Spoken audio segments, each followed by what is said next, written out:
Hello and welcome to another of the 25 Tuesdays with Way, in celebration of Way's Widowed and Young's 25th anniversary. Over the 25 weeks, so we've already done some, and the next roughly 20 weeks or so, we'll be talking to people that have been a part of Way's journey, people that have lost their partner at a young age, and trying to show the impact that Way has on so many people that find themselves in a difficult situation. My name's Sam Robinson, and I am a Way member, a blogger, and one of the co-hosts for the 25 Tuesdays with Way. And in my section, that started last week and will be today and the following 4 weeks, we'll be talking to people that have taken to writing as a way of navigating their journey with grief. So, like me, there are many people that lose their partner and see blogging or writing books or keeping journals as a way of helping them with their grief, bereavement, and the mental health side effects of losing a partner at a young age. I'm really excited that over the next few weeks we've got some more guests. So last week we were lucky enough to speak to Justin Bowen, who's written a couple of books. One that followed his wife's journey with cancer over 3 years of Facebook posts that he'd converted into a book. Another that was inspired by his daughter's painting called Be the Rainbow. And you can catch that as well as any of the other Instagram lives that we've done on the Widowed and Young Instagram TV channel. Next week we'll be talking to Sunday Times best-selling author Lucy Brownlee. Also we'll be speaking to other Way members like Steph Nimmo, and we're really excited to be able to tell you that in a couple of weeks we'll be talking to Holly Matthews, who formerly of Waterloo Road, an actress, writer, and unfortunately a young widow too. Our guest this week is Way member Emma. Emma lives in near a lovely beach in Northern Ireland, and sadly lost her partner Mike in her mid-30s, and was left with her young daughter Lila, when she started her blog Widow All at Sea, about a month after her partner Mike had died. She found it an incredible outlet for her feelings and has found writing and Way a fantastic way of meeting and connecting with other widowed people who can sort of understand and get some of the things that she's going through. So I'm going to invite Emma into the conversation now, and we'll get talking. So bear with me just a second.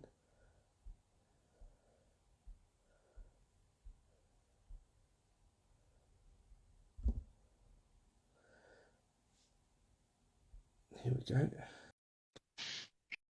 Should be in the same moment.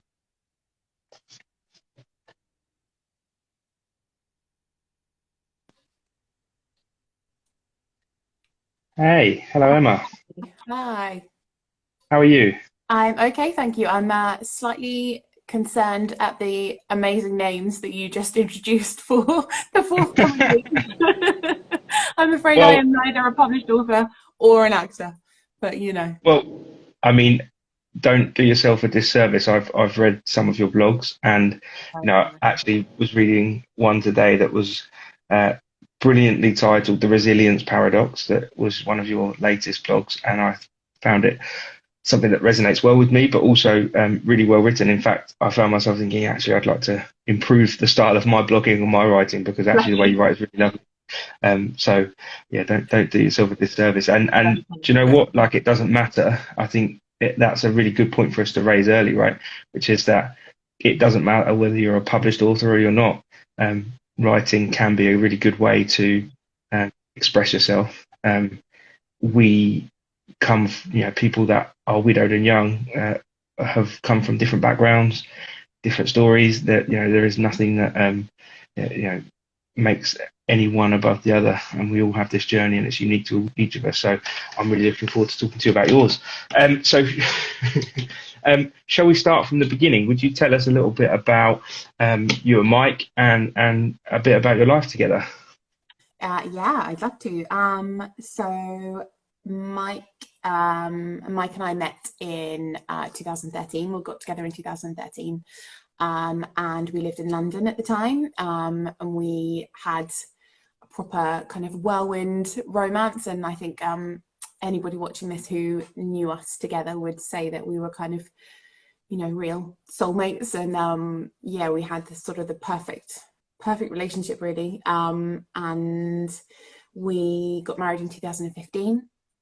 And we moved to Northern Ireland about 2 weeks later, which was a bit of a whirlwind. And then had our daughter in 2018. And we're just ridiculously happy. Just, he was a wonderful, gentle, kind, lovely, lovely man, amazing husband, wonderful daddy. Everybody loved him. And he's just so, so missed by everyone. But I have to say, most of all, by me and Lila. So, yeah, Yeah. we really miss him. He was yeah, he was just I think the word that was used most after he died that people sent to me was he was just a gentleman. I had Yeah.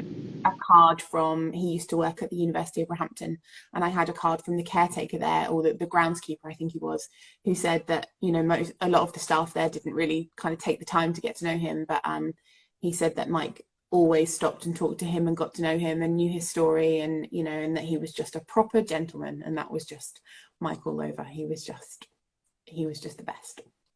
Well, it sounds like a wonderful guy, and it sounds like you had a wonderful life together. We did. We really did. And you mentioned that you had Lila. How old is Lila now? Lila's 4. She'll start school in September, so she was about 2.5 when Mike died, and she's now 4. Wow. And what happened when Mike got ill? And tell us a little bit about that and how old Lila Um, was and a little bit so about that part. he'd been ill for quite a while, off and on, and he'd been diagnosed with a form of acid reflux, which they said was causing breathlessness. And he'd had scans and everything, and they'd said that that was what it was. And then during COVID, it got a lot worse. And obviously, he wasn't able to see a GP. He just had lots of phone appointments. And they kind of tried him on a lot of stuff. They said, oh, it's a chest infection, and gave him antibiotics, and then said it could be his asthma getting worse, and changed his inhaler. But eventually it got to the point where it was really, really bad. The breathlessness was really bad. He was really struggling to breathe. So we called an ambulance, and actually when the ambulance came out, they kind of said, well, actually your heart rate looks okay, and I think everything's all right. But he said, no, I really don't feel right. I really want to come in and just get checked out. So we just assumed it was an exacerbation of his acid reflux. And I kind of, messaged him, and then went to bed. And then I got a phone call at about 5:30 that morning from the hospital, basically saying that he was very, very ill, and they were putting him into a coma and putting him onto a ventilator, which was just the worst phone call of my life. And when we went to see him, we weren't allowed to see him for 24 hours. He had to have 3 negative COVID tests, and I had to have a negative COVID test before I was able to see him. So we didn't see him for 24 hours. And when we did see him, he was still in the ICU in a coma. And to be honest, the doctors weren't particularly positive about his recovery. And that's when they told us that actually the problem was his heart, that he had dilated cardiomyopathy, which is where your heart increases in size and can't pump effectively. And it was very, very bad. His ejection fraction was about 12%. And anything below 15 is usually cause for an immediate heart transplant. They had the helicopter standing by to take him for a transplant, but thankfully, miracle of miracles, he started to rally with the medication, and he actually made a very good recovery. He was in hospital for about a month, and obviously he was very, very ill, and we knew that he was very ill, but his recovery was very good, and he came home, which was just wonderful. And he, we knew that he was very unwell, but as far as we were aware, he was, and as far as the doctors, were fairly confident that he would make a good recovery. He would come back in 3 months to be assessed to see if he needed an implantable defibrillator. But unfortunately, about 2 weeks after he came home, he got a migraine. He would very often get migraines. Went upstairs to have a rest. And when I went up to check on him a couple of hours later, he was unconscious. I mean, I think, to be honest, he had died. I mean, I don't think it can have been that long ago, because when the paramedics came, they continued the CPR that I'd been doing. Unfortunately, although they worked on him for 45 minutes, they just weren't able to revive him. And yeah, sadly, he died. So Lila was about 2.5. I was 36 and Mike was 42. And even though he'd been very ill, it was a real shock to us all because actually what had happened was that his heart had gone into an unshockable rhythm, essentially. So we actually had a defibrillator in the house. But unfortunately, it was an unshockable rhythm. Some of them are. So all I could do was do CPR and then wait for the paramedics, which of course took a bit longer because of COVID. You know, everything was kind of exacerbated by COVID, sadly. And so, yeah, he unfortunately passed away. Oh my gosh, that sounds like a seriously traumatic series of events that not It not just was, the it was, the it was experience of devastating. doctors and hospitals and all of that sort of stuff, but then obviously the time that he died as well sounds horrendously traumatic. Yeah, it was Um, very, very traumatic. Although I have to say, having experienced what it was like having him in hospital, I was glad in a way that he did die at home because I was able to spend time with him after he died, and his family were able to come and spend time with him. And that was really precious time for us. You know, he was in our bed, he was safe, he was warm.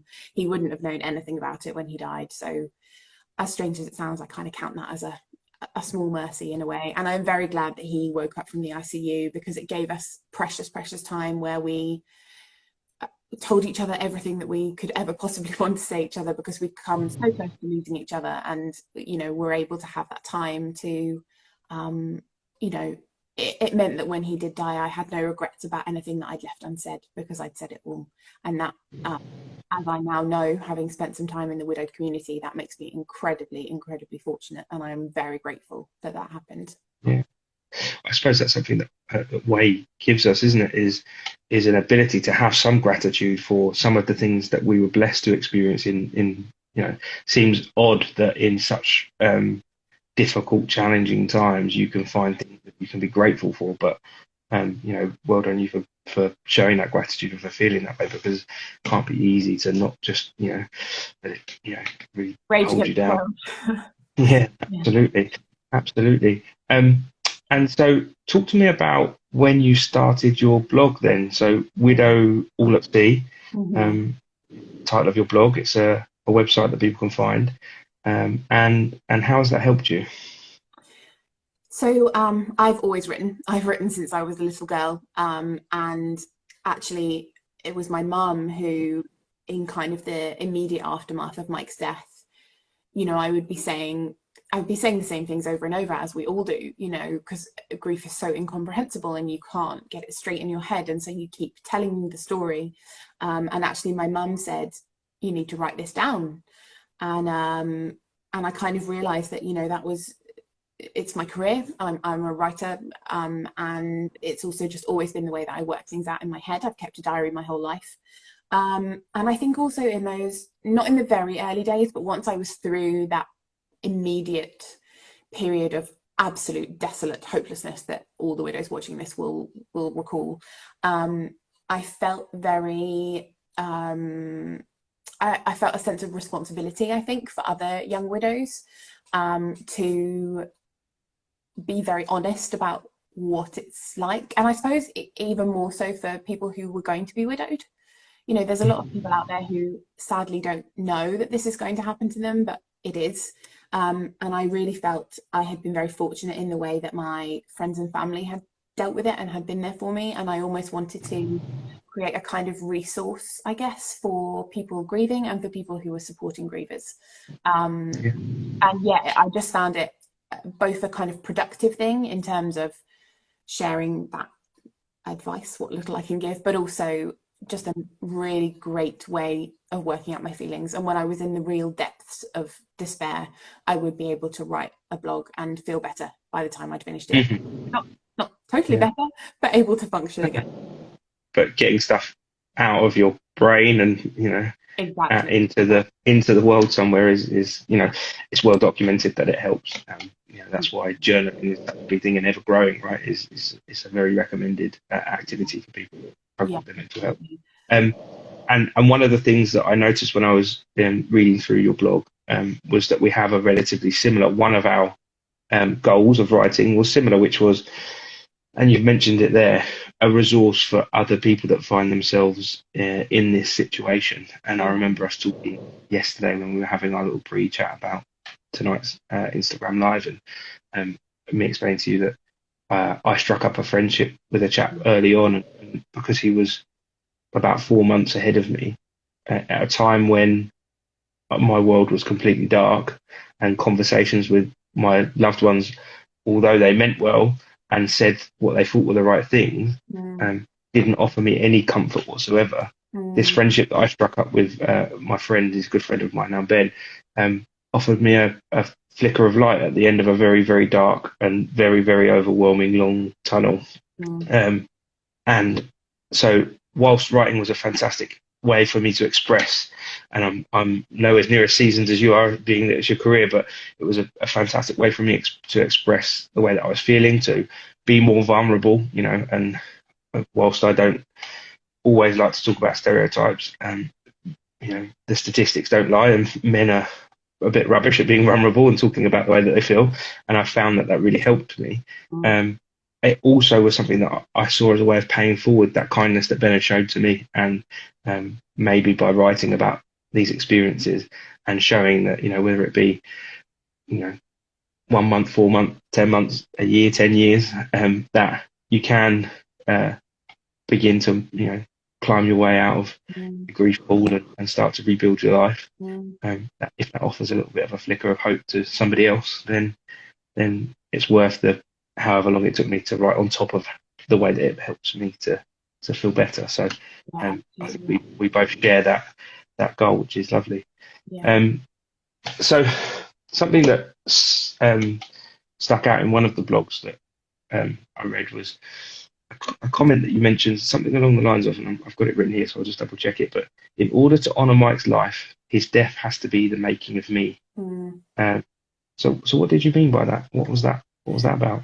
So that was something that actually, going back to what you said about our friends and family, I'm incredibly lucky in that my friends and family almost always said the right thing and were just wonderful, and that included my best friend, whose father sadly passed away a couple of weeks after Mike died. And as much as I wish that hadn't happened for her, it also has given me a kind of companion on this horrible road of grief, which has been incredible. And then my other best friend is my cousin, and she's a bereavement counsellor. So that, obviously, she hasn't counselled me, but she has experience in the area, and has been the most incredible support.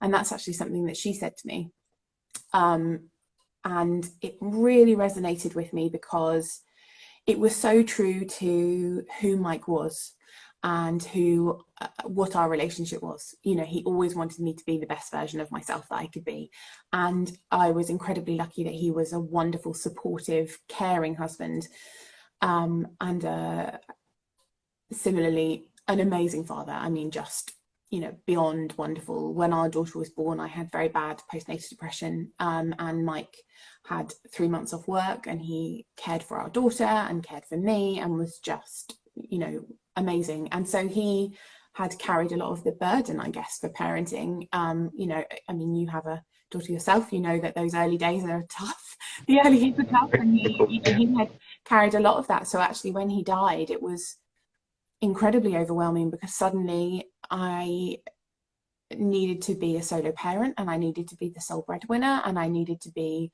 strong and independent in a way that I had never had to be before. And it was the realization that not only did I have to do that for Lila, but also that it would make him proud. And that was a real driver for me. And I really kept it in my mind from the smallest things. Like, I knew that going for a walk every day would help me. And sometimes when I just couldn't be bothered, because sometimes when you're grieving, you just want to be in your own sad cocoon, and I didn't want to go outside, but I would always make myself, because I would think Mike would be proud of me for doing this, because it will make me better and make my day better. From small things like that to big things like, when I went back to work, kind of motivating myself, I guess, with the fact that I needed to build a career now. My job couldn't just be something that I did on the days a week that I wasn't looking after our daughter because he wasn't here anymore to be the financial stability, and it needed to be me. And so, as weird as it sounds to say that the death of the person that I love most in the world could be the making of me, I think I do see it as a motivator, and I know that's what he would want. Mhm. So yeah, that has always stuck with me and been a real driver. Yeah, I don't think it's uncommon. I mean, there is a talked about um, theory of post-traumatic growth, right? Which is that the things that you have to deal with in life, and it's not exclusive to people that are widowed, but the things that you have to deal with that are the most painful or the most difficult can often um, build your character and make you stronger, right? Yeah, They inspire you in lots of ways. Similar to you, solo parenting is a tough gig. Whether you're widowed or not widowed, right? Like if you find yourself as a solo parent, it's not easy. no, Full stop. no, Because you know, regardless of the age of your children, you've got different needs, and your worries and concerns about them are different. And so if you layer on you know, grief and bereavement and child bereavement, because so much of what you feel is the grief of your child as well. It's a tough gig, but through that, it shows the strength. And I almost see it as, one of the biggest outpourings of love. If you can find ways to rebuild your life, and I started a business that was driven by this desire to pick Molly up from school every day. She'd lost her mum, and there wasn't anything I could do about that. yeah, But could I make sure that, in a practical sense, her life was less affected than it could have been? So I really, now work for myself, and pick her up from school every day. I take her to her dance classes, gymnastics classes. I'm really proud, and I know that Lauren would be very proud, and I know that my family, my friends, my new partner, they're all very proud of me for those achievements. And I'm very proud of myself, and it's amazing, really. Like you say, it's almost like an odd juxtaposition, that stuff that's so painful and hurtful and dark can really empower people to achieve more than that perhaps they would have done before that, right? absolutely. And I Um, think being a parent is a big part of that, because not that I'm saying it doesn't happen to people who don't have children, because it may, I've seen evidence that it does in many cases, but I think for me, I felt a real responsibility to embody the parenting that Mike did, the kind of dad that he was, the fun, yeah. silly, adventurous, brave dad that he was, all the things that maybe don't come as naturally to me, and that I relied on him to pass on to Lila. I kind of felt, okay, well, I'm going to need to channel those things because I want her to have them. There's a reason that I chose to have children with Mike, and Yeah. I want her to have all those things. And I don't always succeed, but I am definitely, without a doubt, a better parent now than I was when Mike was alive, and that makes me sad in a way, because I often wish that he was here to see. He, when we first got together, one of the things that he loved about me was that he could see me being a mother, and I feel that I'm now the mother that he thought I could be and hoped I would be, and I wish he was here to see this. Yeah. Yeah, but I feel very, very privileged that I'm able to have that example that he set for me, and kind of try and embody that a bit. Yeah. Yeah. Well, I mean, kudos to you. It sounds like you're doing a fantastic job, Oh and well, we'll ask it's Lila in not an easy. 14 years time. Absolutely, absolutely. Um, so you're about 18 months down the line now. So how are you and Lila doing? How is life now? Yeah. Yeah, well, I mean, grief is one of those things, right? That we kind of talked about this, that it never goes away, and that the waves of grief can still come and knock you over as awfully as they did in the beginning. But for me, the general trajectory has been that things have got easier, or rather, I have got stronger and more able to cope, and more able to predict when those waves are coming and put in place coping strategies, and that kind of thing. So I had a real dip around 14 months, which I think is, from what I've kind of seen within Way, is quite common. But things are starting to I never want to say stabilize because I'm very aware that in a month's time things could kind of go downhill again. But I guess we're in a good patch.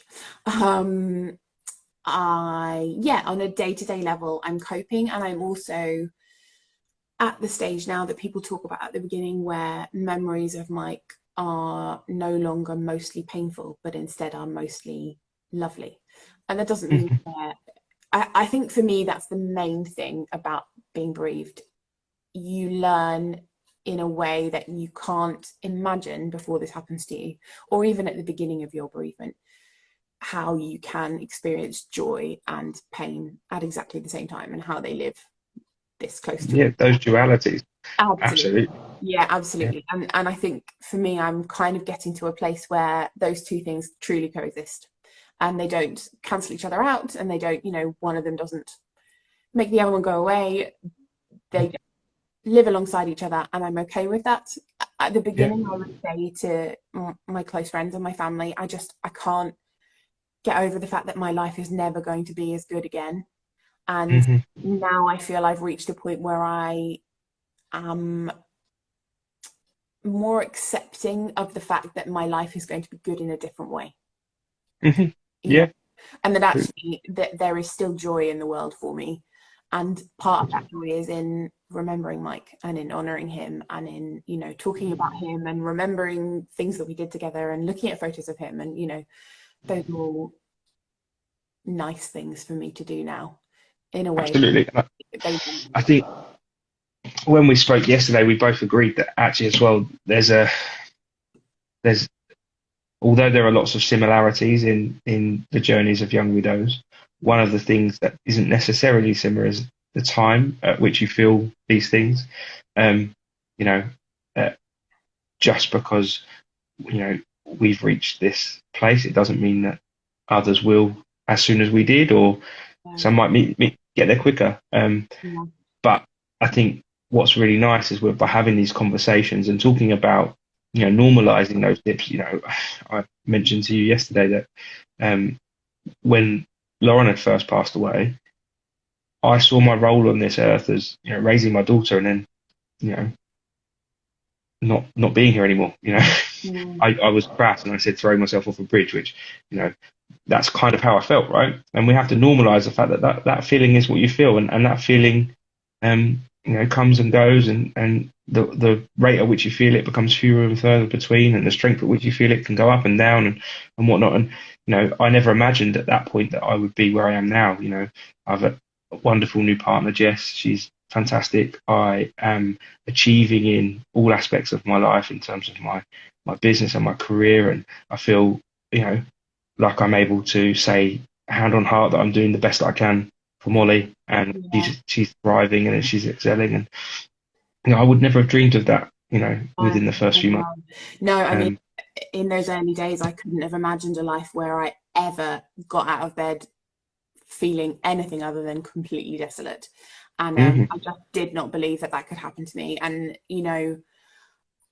well, there's kind of two things I want to talk about here. One is that Way was a massive, massive influence on me in those early days and taught me that almost, well, it must be okay at some point because these people are still here and they're okay. But actually, before we talk about Way, I wanted to just pick up on a comment that someone has posted on the live. I think it was Andy. I'm totally new to Instagram Live, so I can't scroll back up and see who it was. But I think I'll his see if name's I can Andy. find it. Yeah. And Andy said that he often feels guilty when he feels happy. Yeah, I've Um, just seen it. yeah, and I know that's a really common thing in widowhood. And my experience is very different, I think, because Mike and I had that time where, he had very nearly died and hadn't. And we were able to have these conversations. And I know that when I'm happy, Mike would be over the moon. That's what he wants for me. If he could wave a magic wand and take away all my grief and sadness, he would do it. And I truly believe that our partners who are no longer here want us to be happy. And it's, whatever you believe about the afterlife, if they're able to see us, they're happy when we're happy because that's what love is, right? You're happy when the person Absolutely. is happy. Um, and so whenever in the early days I kind of had moments where I felt okay. And it does happen. I remember even on the evening of Mike's funeral, sitting around with all my family and friends in the evening and laughing and thinking, how can I be laughing? My husband has just died and today was his funeral, and and then reminding myself, God, wouldn't Mike be so pleased? Wouldn't he be so pleased that I'm able to laugh and smile and that my friends and family are here, and that we're finding joy in remembering him and talking about him. And so I would really urge people who have that feeling of guilt to just remind themselves, actually, what would your spouse really want? Would they want you to be unhappy? No, they would want you to be happy. So Yeah, sorry, that of was an course. aside, but it's something I feel really, really passionate No, about. So and it's something that's very important. And one of the things you picked up on there is that yourself and Mike were fortunate in the sense that you got to have those conversations. yeah. You know, Lauren passed away because um, she suffered with breast cancer, Mm. and so we knew that at some point she wasn't going to be here. So not only did we have those conversations that have freed me of that type of guilt, um, but also she started the journey with Molly and had some really brave and courageous conversations with Molly before she passed away, which I Amazing. sort of took the torch, off of her, and I've carried that honesty and that openness over. And everybody has different experiences. Not everybody is fortunate enough to have those conversations, but I like the way that you talk about, you know, and I suppose it's easier said than it is done, Oh, but thinking about absolutely. how would your partner want you to be Mm. feeling, um, and you know, having these conversations is only going to help to normalize those feelings for people, and hopefully Andy um, doesn't feel that guilt forever. Oh, I But really hope so. I think that's the thing about grief, right? It's so much more complex than you could ever have imagined it would be. And your feelings are so different to anything you could possibly have predicted. And that for me has been a real revelation, and it's given me so much more empathy for other people who are grieving. of course, yeah, And something someone else has just said, I haven't read it in full, but somebody mentioned that they feel um, almost like a fraud or guilty that they were only with their partner for 18 months only when they passed away. And that's the thing that I've learned about grief, is that it's different for everyone, and it doesn't matter what your relationship was like, how long you were with the person, how they died, whether they were ill before they died or not, whether it was sudden, whether it was traumatic. Grief is grief, and it is different. yeah, Circumstances have no prediction on what it could possibly be. There are people in Way who were married to their partners for 25 years, and then there were people who didn't get the chance to get married, and of course, yeah.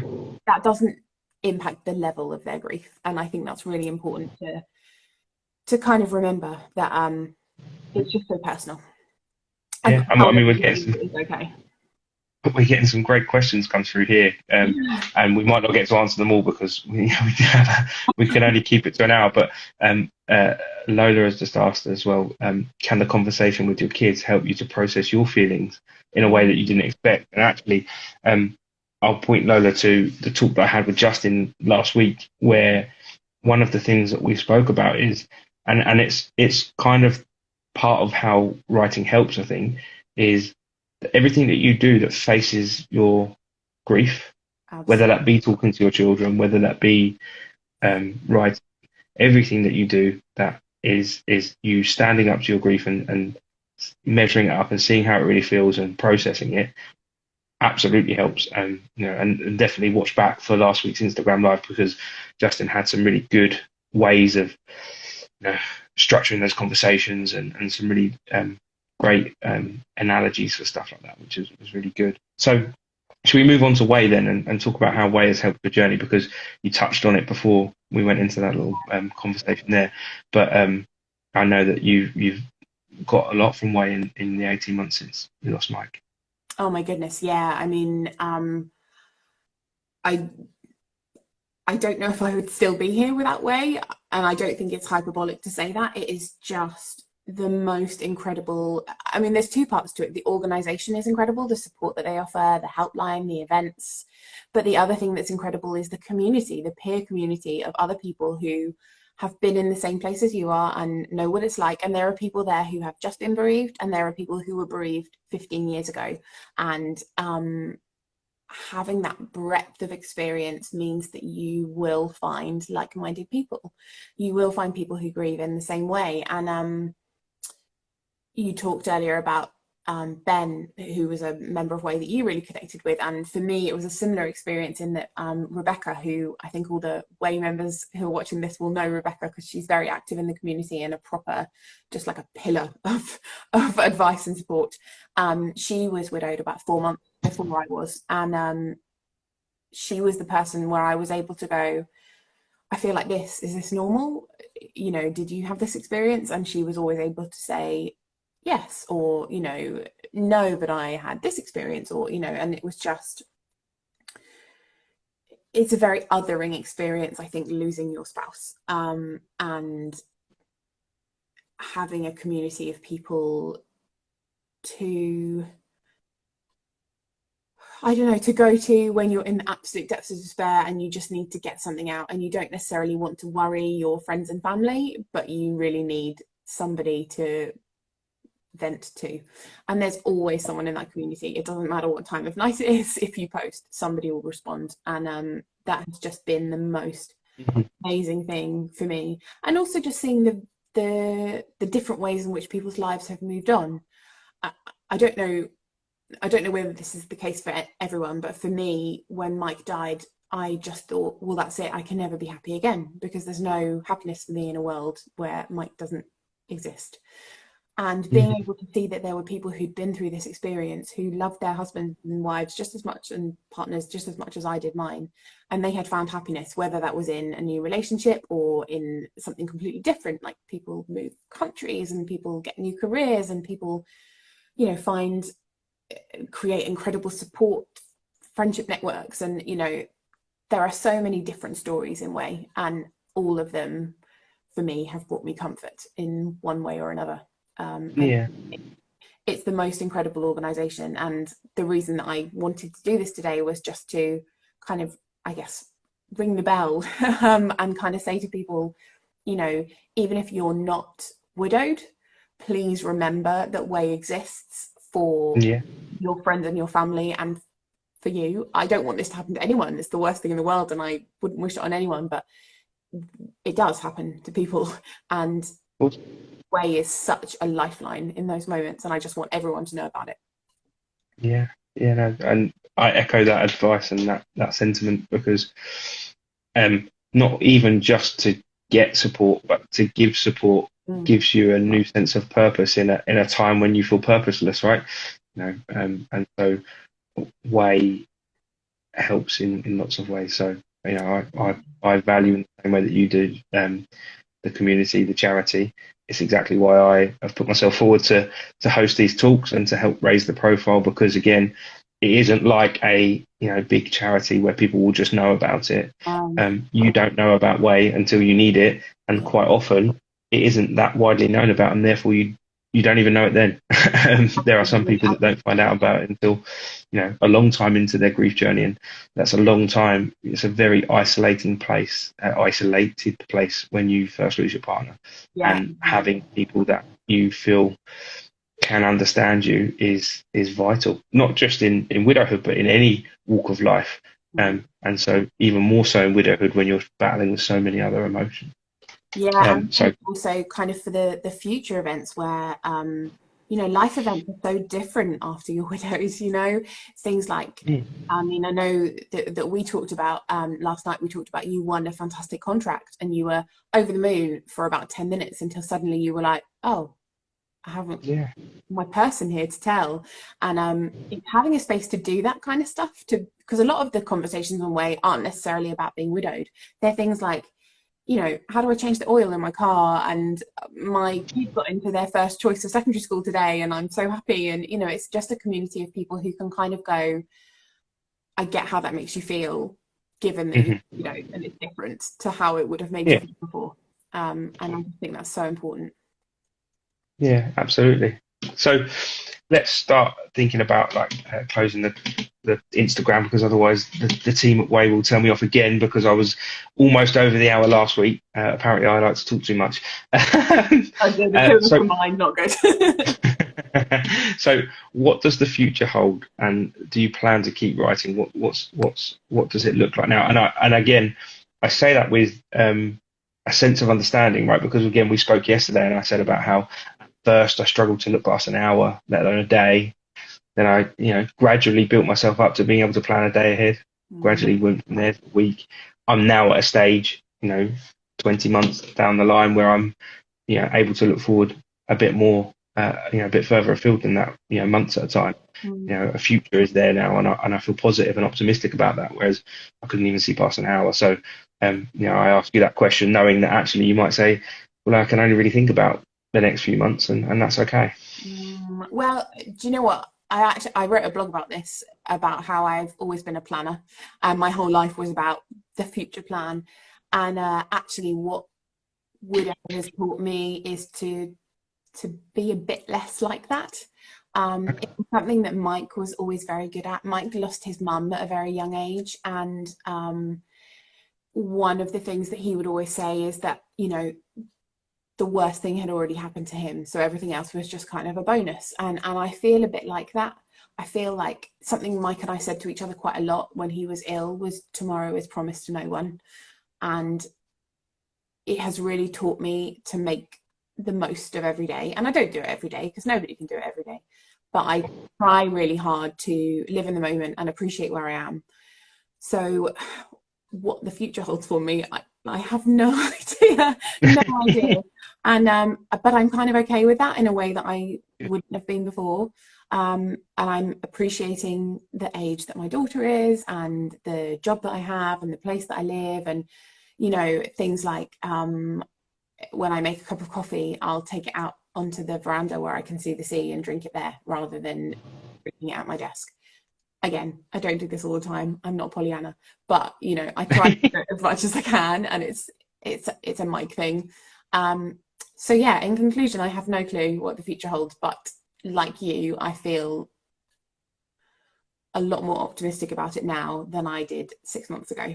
Yeah. I think I'm calling that a win. So Good. No, absolutely. And how about writing and blogging? Is Widowed all at sea going to carry on? I mean, I mentioned earlier how well you write, and how much I liked the style of your writing. Is that going to keep going? that's so kind. Yes, I've always written, so I will always write. And being widowed is always going to be a huge, huge part of my life. So yes, I will definitely keep writing. I don't know in what form, and I don't really know what about, but I kind of just wait until the news takes me, and then and then furiously type, and then never read it again. It's the way forward. So, do you have any advice then for we'll similar to how I did with Justin last week? I'm going to dual prong this question. So, it's any advice for young widows that find themselves in a situation, but also anybody that would like to turn to writing and perhaps blogging to help them navigate their journey.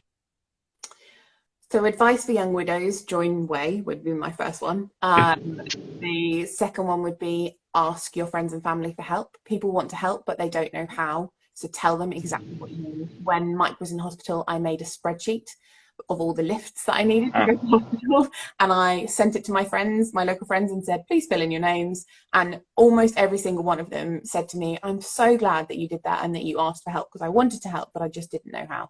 And that's true as well. I would say 99% of people desperately want to help, but they don't necessarily know how. So don't be afraid to ask. That would be my number one piece of advice, I think. And then for people that want to get into blogging, I would say just start. You don't have to publish it anywhere. You don't have to have a beautifully designed website. Just write. Open up a Word document and write. And then if you feel like you want to publish it somewhere, there are so many easy forums that you can use, like Medium or WordPress, or you don't have to be a web genius to do it, and you also don't have to be the world's best writer, because ultimately people will get value from you sharing your experience, whether it's written in the most perfect prose or written just exactly as you think it. So yeah, I would say just write, and just share it with people that you trust and you love and that you're happy to be open with, so that you don't feel that you need to censor yourself. That would be my other piece of advice, I guess. Yeah. Well, I mean, that's 2 out of 2 on the asking for help front because that was exactly Justin's advice last week. So I think it's a common thing. It's something that I would say as well, and something that I actually still am not very good at myself.